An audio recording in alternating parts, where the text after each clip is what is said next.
आजकल वो देसी रॉक स्टार अंदाज में आ गया है। कुछ भी आओ, बिक रहे हो, कुछ भी आओ, आपकी वही बात आ गई, मिलियंस ट्रिलियंस और यूट्यूब से पैसे, फैन फॉलोइंग। मासूम शर्मा की जिसके गाने बैन हुए, मैंने मासूम को ना कई बार उसकी वीडियो देखता हूँ, पंडित लक्ष्मीचंद की रागनियां गाता है, और वो जिस शिद्दत से गाता है, इतना मीठा, मुझे भी अच्छा लगता है कि जो एक इन्वॉल्वमेंट होती है ना, तो लेकिन उन गानों को देखता कौन है, वो मिलियंस की बात होती है। जो बोल तेरे मीठे मीठे तो बहुत हो चुका, तो कभी खटोला भी डला। हाँ। नमस्कार दोस्तों, मेरा नाम है ओपी वशिष्ठ। दी हरियाणा टॉक्स के बड़े मुद्दे में आज हमारे खास मेहमान है डॉक्टर जगबीर राठी।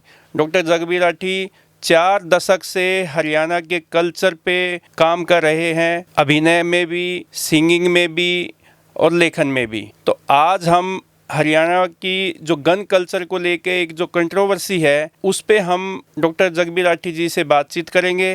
डॉक्टर साहब, आपका आज हमारे स्टूडियो में स्वागत है। बहुत बहुत धन्यवाद ओपी भाई, और हरियाणा टॉक के सभी दर्शकों को जगबीर राठी का नमस्कार, और आपका भी धन्यवाद कि मुझे आपने स्टूडियो बुलाया बातचीत करने के लिए। अच्छा डॉक्टर साहब, ये बताओ, आपके भी कोई कितने गाने डिलीट हो गए? नहीं, मेरे गाना कोई डिलीट नहीं हुआ। असल में तो क्या है कि मैं कॉमर्शियल नहीं गाता, मेरा जो लाइन रही है, आप देखो, मैं ऐसा मानता हूँ कि भगवान अगर आपको कोई हुनर देता है तो मतलब ये मेरी व्यक्तिगत सोच है, मैं ये नहीं कहता कि सभी कलाकार इसको माने। वो भगवान आपको एक हुनर देता है, वो सोसाइटी के लिए देता है, आपको कोई डेकोरेट करता है, कोई अलग से आपको ब्लेस करता है एक चीज़ से, तो भगवान आपको ये कह के भेजता है कि आपको ये गुण दे रहा हूँ, इसके जरिए आपको समाज की सेवा करना। तो सर्विस और कमर्शियल उसमें अप्रोच में थोड़ा सा फर्क है।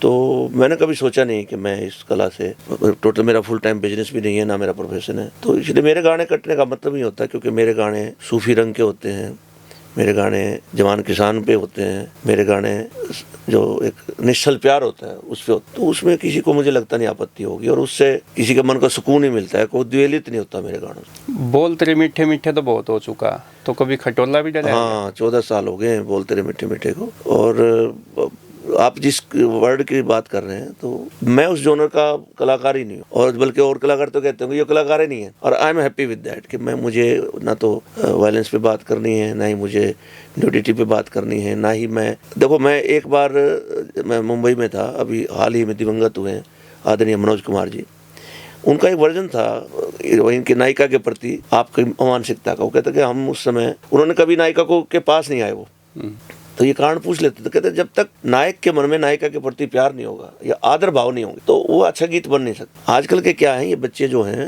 अब ऐसे ऐसे गाने बनाते हैं कि उसमें लड़की को भी गाड़ी दे रहे हैं, मैं देख लेंगे तेरे घर के ठा लाऊंगा मैं, और तो ले जाएंगे ठा कर तेरे के लिए कर देंगे, वो कर देंगे। ये भाव कब आते हैं? जब आप उस लड़की का आदर नहीं कर रहे हो, आपके मन में जिससे आप प्यार करते हो उसके प्रति रिस्पेक्ट नहीं है, तो फिर आप क्या करेंगे? वो प्यार थोड़ी है। वो पुरानी फिल्मों के गाने हम सुनते थे, तो एक जो हीरो हीरोइन जो है, वो एक पेड़ की टहनी पकड़ के पूरा गाना गा देते थे। हाँ, आजकल तो मुझे लगता है पेड़ शर्मा जाते होंगे जो बच्चे पेड़ अपनी टहनियों को समेट लेते होंगे, भाई ये जो कर रहे हैं करने, उसके बाद हम अपनी टहनियों को, ये फर्क है। और मुझे लगता है कि मैं ऐसे गीत ना तो लिख सकता हूँ ना गा सकता हूँ। हो सकता है ये नई पीढ़ी के लोग कहें भी ये तो पुराने जमाने का आदमी, but I am happy with that. जो किसी भी इंसान को बुरी रास्ते पे चलने का थोड़ी बहुत भी उसके मन में सोच भी आए, विचार भी आए, तो मैं उस कला को अच्छा नहीं मानता। जिस तरीके से जो युवा कलाकार है और वो आजकल रैप गा रहे हैं, मिलियंस में उनके वो व्यूज आते हैं, उनके इतने पॉपुलर गाने हो जाते हैं, तो आपके मन में कभी आया कि मैं भी ऐसे गाने गा दूं?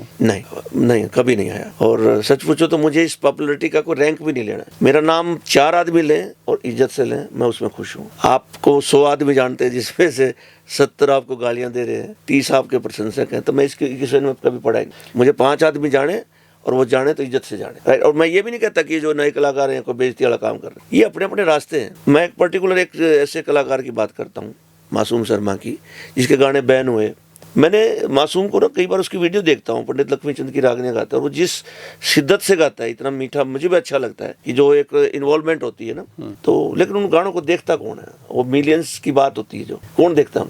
कारण क्या है ओपी जी, आप कभी मानव इतिहास पढ़ेंगे, जब हम सभ्य होने से पहले कंदराओं गुफाओं में रहते हैं, वहाँ भी कुछ भित्ति चित्र मिलते हैं वायलेंस के, शिकार करते हुए, भाई एक आदि मानव शिकार कर रहा है। तो हिंसा और नग्नता दो हमारे हिडन छुपी हुई जो पैशन होता है ना, आप कितना को कह दे मैं वायलेंस पसंद नहीं करता या मैं नग्नता देखना नहीं चाहता, मुझे ओशो रजनीश का एक प्रवचन में मैंने सुना था कि ओशो और एक दूसरा एक भिक्षुक पहाड़ की चोटी पे जा रहे थे, रास्ते में उन्होंने झरने के नीचे नहाती हुई गांव की लड़कियों को देखा, वो लगभग नग्न नहा रही थी। तो ओशो और रजनीश खड़े होकर उसको देखने लगे। देखा भिक्षुक ने भी, लेकिन वो जिद करके उसको लेकर, चलो गंदी बात है, ऐसे नहीं देख। कह रहा हम करते करते पहाड़ की चोटी पे पहुंच गए। तो चोटी पे जाकर भिक्षुक ने कहा कि आपने अच्छा नहीं किया। तो क्या किया? मैंने कहा आपने उन नहाती हुई लड़कियों को देखा। तो ओशो ने उनको ये कहा कि मैं तो वहीं देख के भूल गया, आप अब तक उनको दिमाग में लेके फिर रहे हो। तो एक आम मानसिकता वो है जिसमें वायलेंस भी है और न्यूडिटी के प्रति एक आकर्षण भी है। इसी का एक जो एक हिडन पैशन है, यही गानों की लोकप्रियता का कारण बनता है। आज भी दिन में हो सकता है 10 आदमी ऐसे हों जो जिनके बारे में मैं सोचता हूँ इसका तो मैं जितने चाहूँ उतने मार, लेकिन मुझे कानून का डर है या मुझे अपनी कैपेसिटीज पे भरोसा नहीं है। तो मैं क्या करता हूँ, वो जब हिंसा का वायलेंस का गाना सुना तब मन ही मन उस आदमी को सोच लेता हूँ हाँ इसकी तख्ती पोतनी है तो इसलिए गाने हिट हो जाते हैं। रही बात इसकी ऑडियंस डोमेन की, जो आजकल ये बच्चे सुनते हैं, उनकी काउंसलिंग किसने की? गुरु बिन ज्ञान कहाँ से आएगा? ये बात, ये जितने भी गायक गाना गा रहे हैं कंप्यूटर इनका गुरु है। आप बेसुरे होते हैं तो ऑटो ट्यूनर इनका सुर उठा देता है। इन्होंने किससे शिक्षा ली गायन? या तो बैठ के किसी को गुरु करते, तो गुरु बताता है भाई गंदा नहीं गाना। हो सकता है हम उस जमाने के लोग हैं जब हमारे टीचर हमें सिखाया करते तो उन्होंने कहा होगा भाई अपने जुबान से कोई ऐसा चीज ना निकले। इनकी दिक्कत क्या है कि ये एक हवा में डोलते हुए कुछ हल्के वजन के गुब्बारे हैं, कभी यहाँ टकराते हैं कभी वहाँ टकराते, हमें देखने में अच्छे लगते हैं इस पीढ़ी को, लेकिन गुरु के बिन ज्ञान होता नहीं है। गुरु के पास ज्ञान इन्होंने लिया नहीं, अच्छे बुरे का इनको पता नहीं है। तो मासूम शर्मा के ही गाने डिलीट क्यों किए डॉक्टर साहब? ये भी तो एक सवाल है। नहीं, अकेले के नहीं करने चाहिए थे। और दूसरी बात तो मैं तो कह रहा डिलीट करने नहीं चाहिए थे। ये हमारा पर्सनल डिस्कशन है कि मैं कौन से गाने सुनता हूँ, ठीक है, उसके गाने डिलीट कर दिया। अभी एक फिल्म आई है सनी देओल की, और रै फलाना हाल चलाएंगे, असं ये कर देंगे वो कर देंगे, उसने कर दो बहन, नहीं करोगे। और वेब सीरीज तो ऐसी आ रखी है कि उनको आप सुन नहीं सकते फैमिली के साथ, वो मेरी चॉइस है, देख नहीं सकते। व्हाई शुड मैं अपनी फैमिली के साथ देखता ही क्यों उसको? वो मेरी चॉइस है ना। मैं आपने एक एनिमल फिल्म देखी, उसमें शायद 2-3 जो आते ना बोर से अपने वाटर टैंकर आते हैं, 2-3 वाटर टैंकर तो ब्लड के बाद ही उन्होंने, दैट इज वायलेंस। तो अकेले एक सिंगर पे आप आपने हटा के अपने आप को सिद्ध कर दिया। सवाल इस बात का नहीं है। और ओपी जी, जिम्मेवारी सरकार से ज्यादा सुनने वालों की। मैंने अभी कई फिल्में देखी, तानाजी, केसरी, और अभी कई और हिस्टोरिकल फिल्में बनी है। उसमें आप देखोगे इतना खून खराबा होता है, इतना उसमें मार धाड़ है, कत्लेआम वहाँ पे किया जाता है। उनको देख के आपका एक डर बैठ जाता है दिमाग में। तो वो फिल्में भी नहीं बननी चाहिए। मैं आपको फिर वही बात कर रहा हूँ, हमारा जो इंस्टिंक्ट है ना वायलेंस का, आप ये डिस्कवरी चैनल आता है उसको क्यों ज्यादा लोग देखते हैं? शेर शिकार कैसे करता है, कैसे उसकी गर्दन खा रहा है, कहाँ से कैसे मांस खा रहा है, ये आदमी के अंदर छुपा हुआ एक अतिरेक है जो इन गानों के बहाने बाहर निकल। सवाल गाने बैन करने का काटने का है ही नहीं, सवाल इस बात का कि आपकी समाज के प्रति रिस्पॉन्सिबिलिटी क्या है। मैं अपने आप को रिस्पॉन्सिबल समझता हूँ, तो मेरी कलम से ऐसा गीत लेकिन निकल नहीं सकता। राठी साहब, ये रोजगार का साधन है, आप गायक हैं, आपका परिवार भी तो चलाना है, तो लोग जो सुनना चाहते हैं वो तो वही गाएगा ना। तो फिर इसमें आपत्ति किसको है? तो आप अब आपका उसका रोजगार छीनेंगे तो वो उसका घर परिवार कैसे चलेगा? सुनिए मेरी बात, मैं फिर कहता हूँ, ना ये सरकार की जिम्मेवारी है ना अधिकारियों की जिम्मेवारी, ये जिम्मेवारी है जनता की। राइट, देखो हमारे समाज में आदरणीय महिलाएं भी होती है ना, महिलाओं का एक वर्ग ऐसा भी होता है जिनके प्रति लोगों का एक घृणा भाव होता है, भाई ये अच्छी औरत नहीं। हमारे यहाँ दुकानें होती हैं, वो पूजा पाठ की सामग्री बेचती हैं, तो यही दुकानें आपको मांस भी बेचती मिलेंगी।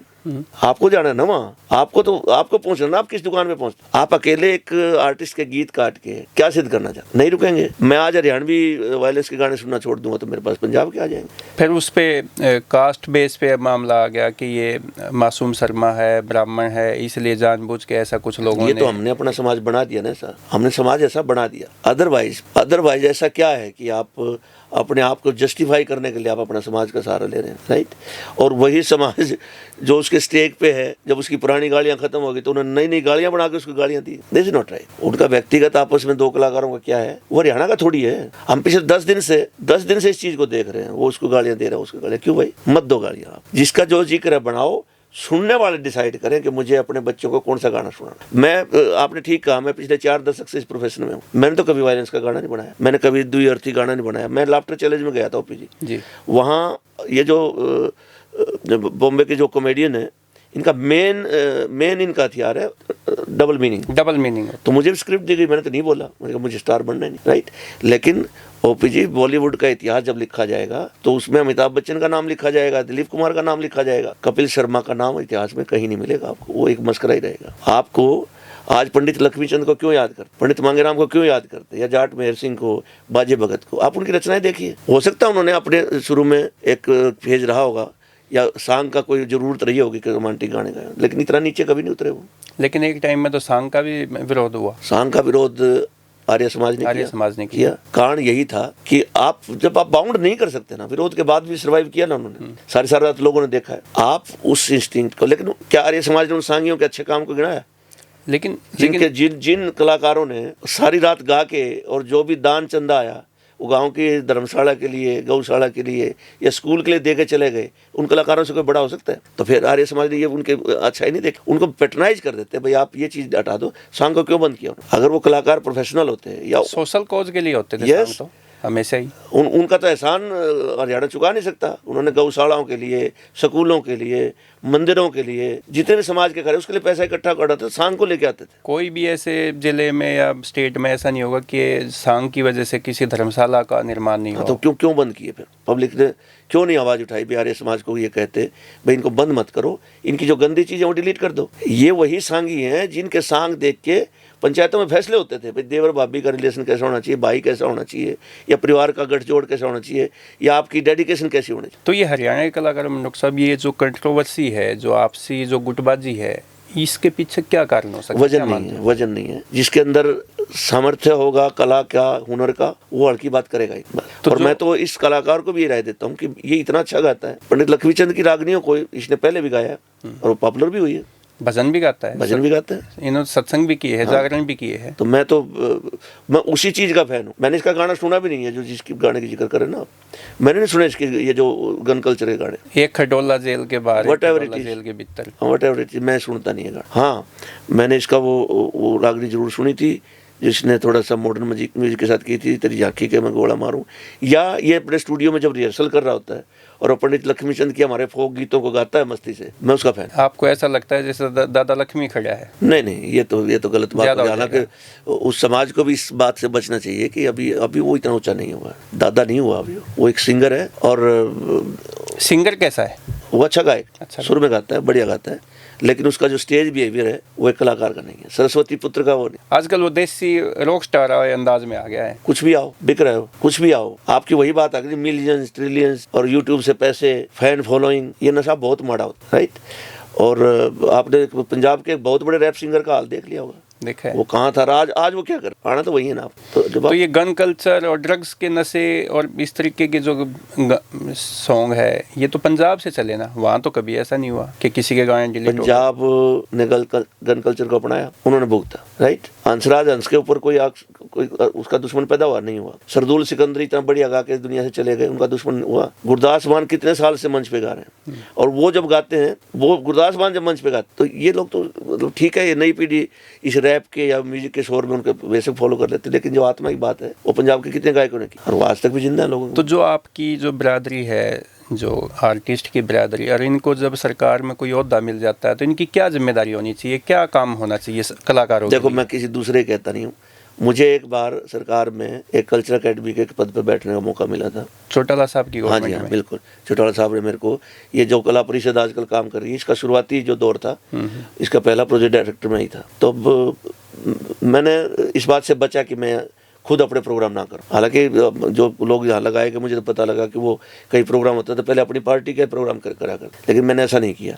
मैंने हरियाणा के वो 90 कलाकार ढूंढे, 100 कलाकार, जो किसी समय अच्छे कलाकार रहे, अच्छे वादक रहे, अच्छे नगाड़ा वादक थे, सारंगी वादक, वो ढूंढे मैंने, जो बूढ़े हो चुके हैं, जिनके हाथ अब चलते नहीं है। मैंने चौटाला साहब से स्पेशल रिक्वेस्ट करके एक सांस्कृतिक कल्याण योजना लागू करवाई थी, उनके पेंशन शुरू करवाया। बाद में सरकार बदली तो वो पता नहीं कहाँ गायब हो गई। तो पेंशन अब मिलती है उनको? नहीं मिलती। कितने रुपए पेंशन आपने करवाई? मैंने साल की 6,000 रुपये अलग से उनकी करवाई, लगभग 100 कलाकारों की। तो ये तो एक बहुत पहले जो किस्त थी वो मैंने मुख्यमंत्री के हाथों से दिलवाई थी। ये तो एक कलाकारों के लिए, ये भी उन कलाकारों के लिए जो आज उसमें नहीं है, अपने मार्केट में नहीं है, उनकी डिमांड नहीं है, वो बेचारे अपने परिवार का गुजारा चलाने उनका मुश्किल है, उनके लिए तो 6,000 रुपये तो बहुत ज़्यादा थे। पर्पज भी यही था। कोरोना में कितने कलाकारों की हमने मदद की, राशन पहुँचाया, पैसे दिए, क्या वो सरकार को नहीं पड़ता? नंबर एक तो बात यह है, कलाकार सरकार की प्रायोरिटी पे है ही नहीं। वो रैली में भीड़ इकट्ठी करने के लिए या मुख्य अतिथि के आने से पहले लोगों में एक मनोरंजन करने के लिए, यही काम रहेगा कलाकार। या फिर थोड़े बहुत आजकल इस कंप्यूटर ने, मुझे तो हंसी इस बात की आती है कि इन सारे कलाकारों को बोलो लाइव गाओ जी, लाइव गाओ, 1 घंटा गाओ, 2 घंटे गाओ, और सुर में गाओ और आत्मा की बात गाओ, हर की बात मत। ये कलाकार। तो हरियाणा में ऐसे कितने कलाकार हैं कि जो आज अच्छा काम कर रहे हैं और उनको सरकार को भी प्रोत्साहन देना चाहिए और पब्लिक को भी उनको आगे बढ़ाना चाहिए, ऐसा कितने मानते हो आप? बहुत है कलाकार, कलाकारों की श्रेणी अलग है। एक कलाकार वो है जो गाना बजाना जानते हैं, सुर में गाना जानते हैं, वो इस भीड़ में शामिल ही नहीं। एक कंप्यूटरीकृत जो कलाकार है ना, ये आजकल फैशन यही चल, यूथ के वो कुछ भी कह सकते हैं। आजकल तो एआई भी गाने बना देता है, आपको बताऊं। आप कोई लिरिक लिखे, एआई को आपका गाना बना के बाहर आ जाता है, लिपसिंग कर दो बस, जरूरत ही नहीं है आपको, पूरा गाना तैयार है आपका, आपकी वीडियो बना देगा वो। ऐसे में वैल्यूज की, लेकिन एआई के इस सिस्टम के पास वैल्यूज नहीं है। वैल्यूज एक कलाकार के अंदर में बस। अगर आपको कोई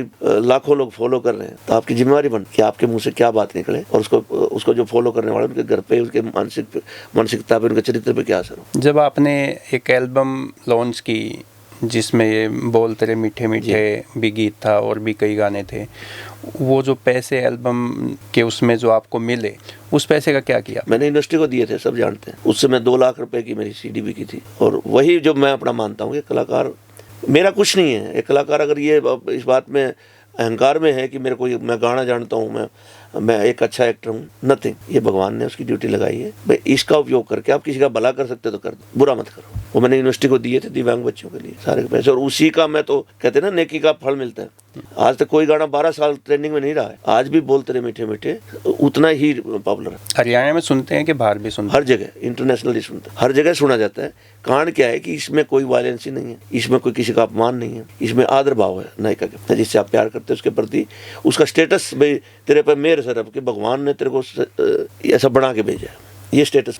एक आपके गाने का एक वायरल हुआ था, को ट्रेन में कोई यात्री डांस कर रहा था और उसको लेके फिर रेलवे ने उस पर उसको नोटिस भी दिया या उस पर कार्रवाई भी की, क्या था वो कहीं मध्य प्रदेश की कोई ट्रेन में डांस कर रहा था, तो वो एक ऑफिशियल मामला था, मुझे इसके बारे में ज़्यादा कुछ कहना नहीं। आपने देखा वो वायरल? देखा मैंने, उसको करोड़ों लोग देख। अच्छा लगता है कि आपके द्वारा रचित कोई बात पब्लिक के मन में बसती है, या लेकिन मैं फिर वही कहता हूँ, मैं हर समय इस बात में सावधान रहा, मुझे ऐसी कोई पॉपुलरिटी नहीं चाहिए। आज के जो ये कुछ लोग कहते हैं कि हमने हरियाणवी पॉप हमने बनाया, राइट, मैं इस बात को आपके मंच के माध्यम से कहना चाहता हूँ कि वो अराउंड, मैं कुरुक्षेत्र यूनिवर्सिटी में 84 की बात है, आज से ये मान के चलो लगभग 40 ईयर्स बैक, तब मैं हरियाणवी पॉप कुरुक्षेत्र यूनिवर्सिटी के मंचों पे गाया करता और बहुत ही पॉपुलर था, लेकिन उसमें कोई वायलेंस या कोई नगन था नहीं। तो यह कंट्रोवर्सी जो आज सिंगर्स के बीच में है, इसका सिंगर्स को फायदा होगा कि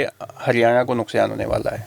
फायदे नुकसान की क्या बात कर, ये जो सड़क किनारे फड़ी लगती हैं, उससे आप शहर का या देश का बिजनेस आकलन थोड़ी कर सकते। ये तो फड़ी है, आज लगा रखी, कल भूल जाएंगे लोग, कोई नया आ जाएगा। कल और आएंगे नगमों की खिलती कलियां चुनने वाले, मुझसे बेहतर कहने वाले, तुमसे बेहतर सुनने वाले। ये एक साइकिल है। किसी को अगर ये इसमें घमंड हो गया हो कि आज मैं सुपरस्टार हूँ, तो भाई उसको भूल जाना, कोई सुपरस्टार नहीं है।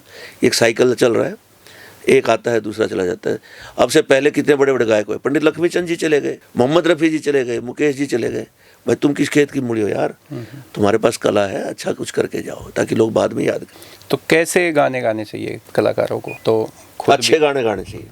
अच्छे की सेंस क्या, जिसको सुनेंगे वही अच्छे होंगे ना? देखो, मैं इन जो नए कलाकार हैं, इनमें बहुत से लोग अच्छा भी गा रहे हैं। इनके एल्बम्स आप देखोगे तो 70% गाने इनके अच्छे हैं, जिससे, लेकिन सवाल इस बात का है कि क्या वो ऑडियंस जो सुन के अमल कौन करता है? अपने माँ बाप का कहना मानते नहीं है बच्चे, गाने सुन के थोड़ी सुधर जाएंगे। लेकिन फिर भी जब आपके पास एक हुनर है, आप माँ सरस्वती के पुत्र कहलाते हैं, तो भाई समाज को ऐसी चीज दो ना जो सुन के सुकून मिले सबको। गवर्नमेंट का ये क्या क्राइटेरिया है कि भाई यूथ जो है वो गाने सुन के बिगड़ रहा है? यूथ के लिए रोजगार की तो कभी बात नहीं आती। सर, सरकार को डुगडुगी चाहिए कुछ बजाने के लिए, राइट? और ये सरकार ने इस बात पर रिसर्च क्यों नहीं किया कि ये जो गाने सुन रहे हैं ये लोग कौन है? अनएम्प्लॉयड यूथ, बागी यूथ है, जिसके अंदर एक रिवोल्ट है, रिपल्स है। आप उनका इलाज करते हो ना। मैं आज वायलेंस कर रहा हूँ, वायलेंस के गाने सुन रहा हूँ, अनएम्प्लॉयड है, मेरे को रोजगार दे दो, मैं पैटर्नाइज हो जाऊंगा, मैं अपने घर के प्रति, नौकरी के प्रति, देश के प्रति जिम्मेदार हो जाऊंगा। ये तो भीड़ है। तो सरकार अगर ऐसे काम करके सोचे प्रदेश को सुधार देगी तो आई एम सॉरी, आप इनको रोजगार दें,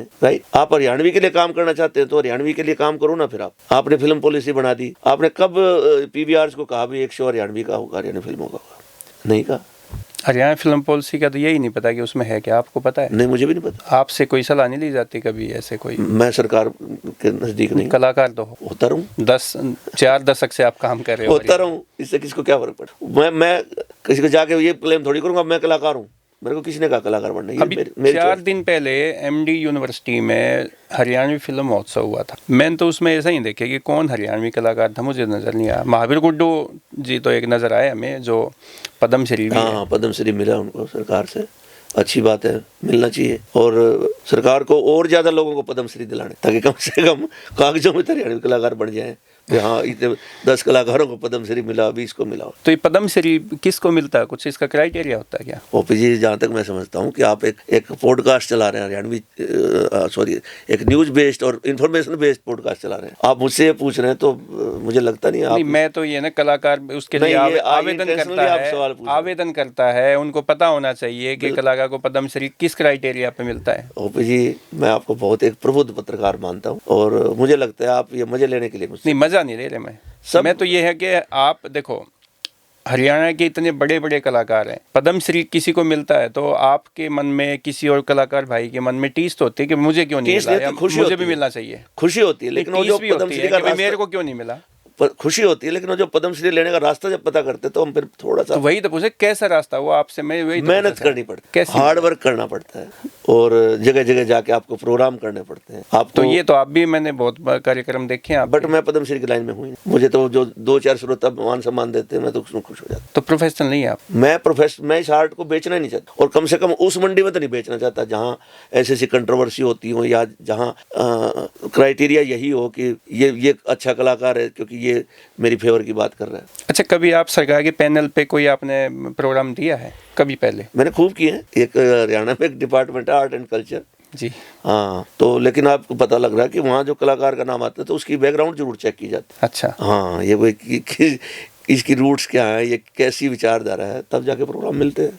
नहीं, पार्टी विशेष का देखा जाता है, वैसे उसका घर परिवार, मैं तो विचारधारा की बात, पढ़ाई लिखाई देखते हैं। नहीं, देखो, एक सरकार मुझे प्रोग्राम करने के लिए बुलाती है तो मुझे ऐसा ही प्रोग्राम देना चाहिए ना जिसमें सरकार की प्रशंसा हो या सरकार के गुणगान हो। नहीं, आपने एक प्रोग्राम दिया था, मेरा ध्यान है, यहाँ पे पशु मेला लगा था फेयर, और आपने यहाँ रोहतक में ही सुखपुरा तो मैं शूट नहीं करता ना उनको। नहीं दिया था आपने? दिया था, लेकिन मेरी गायकी, मेरे गाने उनको बातें नहीं है, क्योंकि मैं जवान किसान की बात करता हूँ, मैं हरियाणा की बात करता हूँ। अगर मैं उस जिसने मुझे बुलाया मैं उसकी प्रशंसा नहीं करूंगा तो मुझे क्यों बुलाएगा अगली बार, इसलिए मुझे नहीं बुलाते। तो मेहनता ना मिले आपको? हाँ, मिला मेहनता ना, ठीक ठाक मिला। एक बार तो मिलता ही है, जब उनको लगता है हमारे काम का नहीं, फिर बुलाना बंद। एक बार मिलता है, जब एक बार बुलाते हैं, जब उनको लगता है हमारी तो ये ना, तो ये चापलूसी के गीत गा रहा है ना गुणगान कर रहा है, तो इसका क्यों बुलाना, फिर ऐसे कलाकार को बुलाओ। तो कलाकार का तो काम मनोरंजन करना होता है ना? हाँ, बट वो कलाकार का मनोरंजन करना होता है, अपनी बातों से समाज में संदेश देना होता है, बट कलाकार का जो एक काम है चापलूसी करना नहीं होता, वो दरबारी लोग होते। देखो, 2 बातें बता रहा हूँ। पहले जो राजे हुआ करते उनके दरबार में ना ये बैठे हुआ करते, बताते नवरत्न होते थे, कोई संगीत का था, कुछ उनका काम क्या होता है, राग दरबारी बोलते, हाँ, जो भी दरबारी गाते थे उनका काम क्या होता है, राजा आज टेंशन में है, या वो राजा की प्रशंसा करते। ये हर फील्ड में लागू होता है। भूषण एक कवि हुए, राजा भोजराज के यहाँ उसके दरबारी कवि थे, तो कहीं से ना खबर लगी कि राजा भोज नहीं रहे, उसने 1 मिनट में कविता बना दी। अध्यधारा निराधारा निरालंबा सरस्वती पंडिता खंडिता भोज राजा भुवंगते। मतलब आज धारा नगरी निराधार हो गई है, और सरस्वती माँ जो नदी है निरालंबा हो गई है, पंडित लोग जो खंडित हो गए क्योंकि राजा भोज दिवंगत हो गए। थोड़ी देर बाद पता लगा अभी न जीवे हो, तो उसने एकदम अपनी पोइट्री चेंज की। अध्यधारा सदा लंबा सरस्वती पंडिता मंडिता भोजराज, ऐसा कुछ वर्ड है मैं जाने, एकदम चेंज कर दिया। मतलब कवि तो यही होता है, भोज राजा पहले दिवंगत का, उनका भुवंगत, भोज राजा भी है, तो ऐसे कलाकारों की मौज है। अच्छा, ऐसे कलाकारों की डिमांड है आज खूब मार्केट में, सरकार भी उनको बुलाती है और उनका शंख बजता रहता है चारों तरफ, बिल्कुल जय जयकार जय जयकार। लेकिन अगर आपको अपने आप को शाम को अपने आप से बात करनी है, स्वाभिमान की बात करनी है, तो तो एक अच्छा कलाकार ऐसे काम करेगा। ना मिले सरकारी प्रोग्राम क्या होता है, लेकिन जब आप अपनी कला के साथ जस्टिफाई नहीं कर पाते अपनी रचनाओं को, तो फिर ऐसे कलाकार होने का फायदा क्या? मिलते रहो। जो कलाकारों के हित में सोचे, कला को आगे बढ़ाए, हरियाणा के संस्कृति को आगे बढ़ाए, ऐसे कौन व्यक्ति है कि जो सरकार में, ऐसा कौन सा व्यक्ति जो बैठना चाहिए? देखो मेरी बात सुनो, सरकार जो होती है ना, नंबर एक तो ये विभाग सरकार की प्रायोरिटी में है ही नहीं। जो कला का क्षेत्र, उन्हें ठीक है भाई गा बजा लेंगे, कभी कोई प्रोग्राम हुआ, आज तीजा प्रोग्राम, अभी 2-4 पार्टी जाकर प्रोग्राम कराऊंगी ना, वो पॉलिटिशियन इनको ध्यान से सुनते हैं, मुझे तो लगा नहीं भाई उनके प्रायोरिटी पे है भाई आज प्रोग्राम देखना है मुझे। हो सकता है कोई सुनता हो। अब कलाकार सरकार के पास ना, उस अधिकारी के पास, जो भी अधिकारी के पास ये विभाग है, उसके पास इतनी फुर्सत नहीं है कि वो सर्वे मारे भाई कौन सा कलाकार अच्छी बात। चलो एक सच्चे कलाकार को बुला भी लिया और वहां जाके वो सरकार विरोधी गाना गा दे तो गई उसकी नौकरी। तो इसलिए पहले फिल्टर कर लेते हैं भाई, यो कहोगा भाई सरकार बढ़िया तो इसका प्रोग्राम कराओ, तो उनके प्रोग्राम होते हैं, पैसे भी खूब कमाते हैं, सम्मान भी खूब कमाते हैं। तो आप तो लेखक भी है, कैसे लिखते हो, क्या लिखते हो? उपन्यास, किताब, क्या? मैं भावनाओं पे, मेरी कविताएं भी जो ह्यूमन रिलेशनशिप पे हैं, अपने घरों पे हैं, रिलेशंस पे हैं ना। तो मैं किसी को ये कहता भी, मैं नेताओं के भी, कभी लोग ना ये कवि लोग नेताओं पे व्यंग करते हैं, नहीं, ये एक अलग क्लास है। और यहाँ सर्वाइव करने के लिए बहुत मेहनत करनी पड़ती है, चालें चलनी पड़ती हैं, षड्यंत्र करने पड़ते हैं, तब जाके लोगों से मिलना पड़ता है, दिन रात एक करने तब नेता बनता है। तो मेरा कोई अधिकार नहीं है उनको, उनके ऊपर व्यंग करने का, राइट? या तो मैं भी समाज के लिए उतना ही करूं, फिर मेरे पास मेरे काम की वैल्यू ना हो, उसके काम की वैल्यू हो, तब मैं कहता अच्छा लगता हूँ। आप एक कागज पे कविता लिख के देश का ठेका थोड़ी ठा सकते, ये बात है। वेब जो सीरीज है उनमें भी कलाकारों की धूम मची हुई है, आपका भी कहीं आता है? हाँ, हरियाणा में ना अभी बजट तो है नहीं, लेकिन काम बहुत हो रहा है।